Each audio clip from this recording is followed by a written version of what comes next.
As the midterms approach, Democrats find themselves facing two daunting obstacles to success. One, everything they touch turns to crap, and two, they touch everything.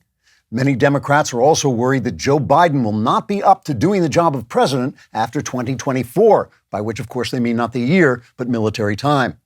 Biden, meanwhile, insists that he is fulfilling his campaign promises, which is true, given that his campaign promised he'd be a venal incompetent who hides in the basement and blames other people for the nation's problems, sometimes screaming nonsense at American voters, like the old man in The Simpsons who yells at clouds, and other times hissing nonsense in an eerie whisper as if he were possessed by one of the lesser demons like Pazuzu or Nancy Pelosi.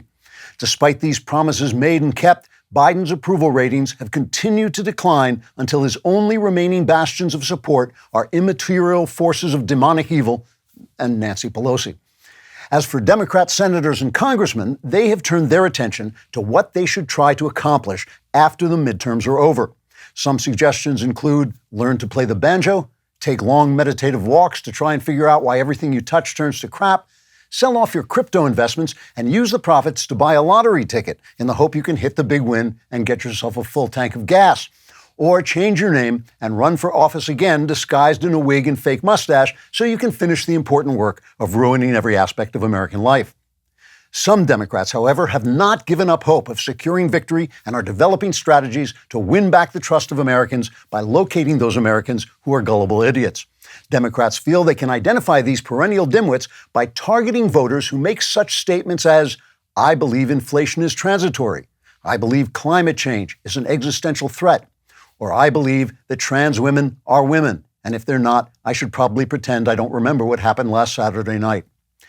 Different Democrats are choosing different approaches to win over these intractable morons. For instance, California Congressman and proven liar Adam the Proven Liar Schiff has had his district redrawn to only include journalists and other perfidious buffoons who believe his proven lies. Liar Schiff is planning a major campaign rally for these lowlifes, during which he will set his hair on fire and run down the street screaming, Donald Trump is coming, everyone panic, while Bill Kristol limps behind him, muttering yes, master, and eating flies like Renfield and Dracula. Senator Chuck Schumer, who has drifted to the far left for fear of a challenge from Alexandria Ocasio-Cortez, has decided he will try to appeal directly to AOC's voters by wearing tight dresses and saying, look at me, I'm an ignoramus. Eric Swalwell says he will run on his record of banging a Chinese spy, farting on television, and having a last name that sounds like something that needs to be surgically removed. Swalwell's 2019 bid for the presidency failed after he used the campaign slogan, I am you, and then turned out to be someone else who was banging a Chinese spy. In his current re-election campaign, Swalwell will instead use the slogan, I am not you, so you no longer have to feel so ashamed.